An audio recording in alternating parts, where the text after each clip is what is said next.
following audio was taken from congressional hearings where I spoke on the need for nationwide action against police brutality and murder.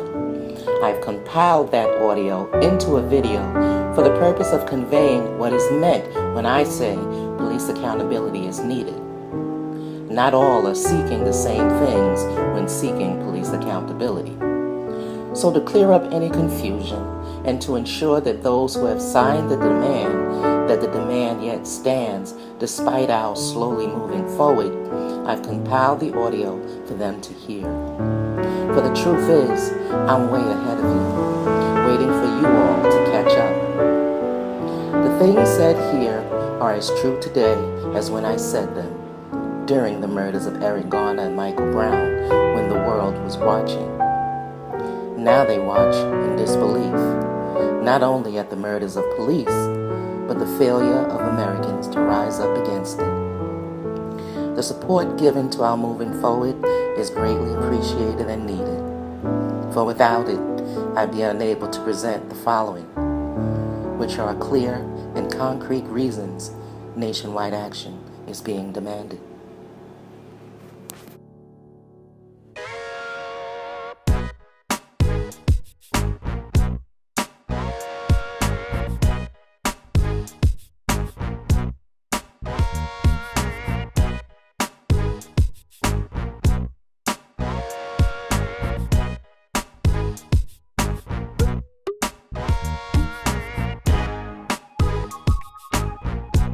She's from New York, and she lost her 19-year-old son in October of 2004. After he was shot in a gunfire exchange, which was not with the police, Gregory Chavis died just a block away from Lincoln Hospital in the Bronx because the police prevented him from receiving any medical treatment. So we're going to hear from Ms. Chavis, and then we're going to have remarks from Congressman Conyers afterwards.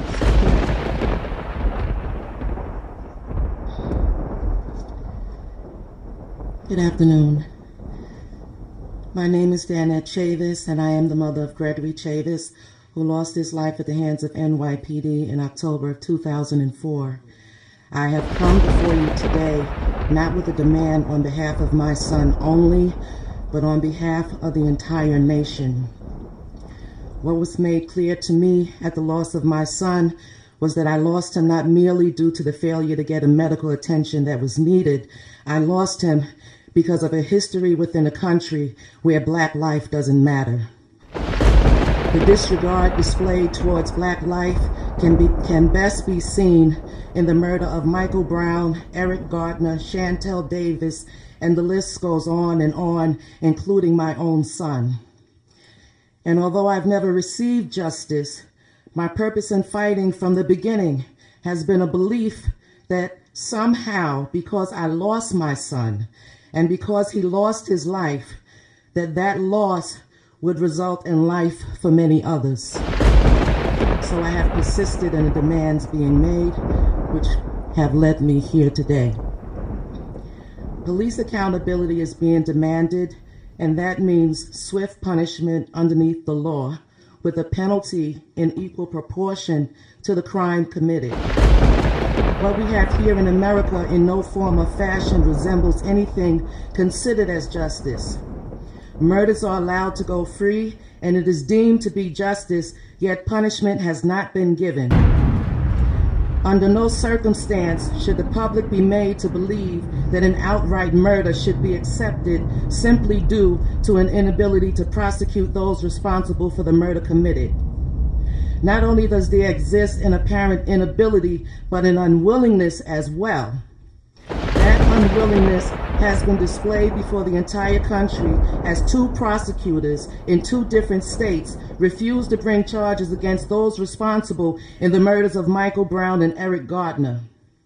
In both cases, more than sufficient evidence existed in order for them to do so, yet instead of doing so, responsibility was placed upon a grand jury where normally charges would have been made. No charges were brought, only evidence. And the grand jurors were required to sort through it and determine whether wrongdoing existed. It is a history of failing or refusing to prosecute police that has led to the belief they are untouchable. Regardless to the blatancy of the crime committed, regardless to whether the victim was unarmed or not, action against them is delayed, then denied. It does not matter how many witnessed it. It does not matter whether they are innocent or guilty, nor does it matter if they possessed a weapon. Delays and denials are all that follow. How can any officer believe his murder of an innocent unarmed victim is not acceptable? Where's the proof that it is? The unions back him, the departments back him, and the prosecutors refuse to prosecute. What other message could they possibly have intended that they receive? Is it any wonder why the murders have escalated across the nation? Can any of us truly say that the people out there in the streets marching and protesting at this very minute have no reason or cause for doing so? What has been exhibited before the people should go against the conscience of anyone who yet has one. For the systematic murders and killings and wrongful incarcerations has a way of dulling one's senses so that you no longer feel what rightly and justly should be felt concerning the murder of an innocent victim. Murder is not to be accepted, and protest against it ought not be met with tear gas, rubber bullets, and tanks in the streets. And the atrocities committed for which the people protest ought not be obscured by pointing at property damage when the people themselves are treated like chattel slaves by police. That's right. We have a segment of the population which believes police are doing their jobs. If the job is to apprehend whether or not a wrong has been committed and falsely accused of a crime which wasn't committed, and the evidence which would prove innocence is withheld, then the job of police is no longer protecting and serving, but apprehending slaves for the use of free labor within the prison industrial complex for which business is booming. How do we ask the people to protest in peace, knowing they fight against being captured and killed? How do we ask that they protest in peace when peace is not what is brought into their communities, but a standing army whose will must be obeyed regardless of the violations of rights? What an officer says is considered the gospel. It is considered as fact. If he claims that he thought he saw a gun, his imagination is sufficient to justify the murder. If he claims he was in fear for his life, his fear is justification to kill you. What force exists that can control, punish, or abate the murders and wrongful incarcerations of law enforcement across the United States? The courts have failed. The prosecutors refuse to prosecute. A federal investigation is reserved for the few who are able to get one. And the CCRB has no teeth nor power to enforce any recommendations for discipline against an officer, even in the cases of substantiated abuse. What was hailed as a victory by the announcing of cameras on all officers was deemed dead in the water by a not guilty verdict in the murder of Eric Garner, whose murder was filmed for all to see. What good are cameras showing a crime committed if there is no one being held accountable for it? Police accountability is the only viable solution, and we are demanding it nationwide.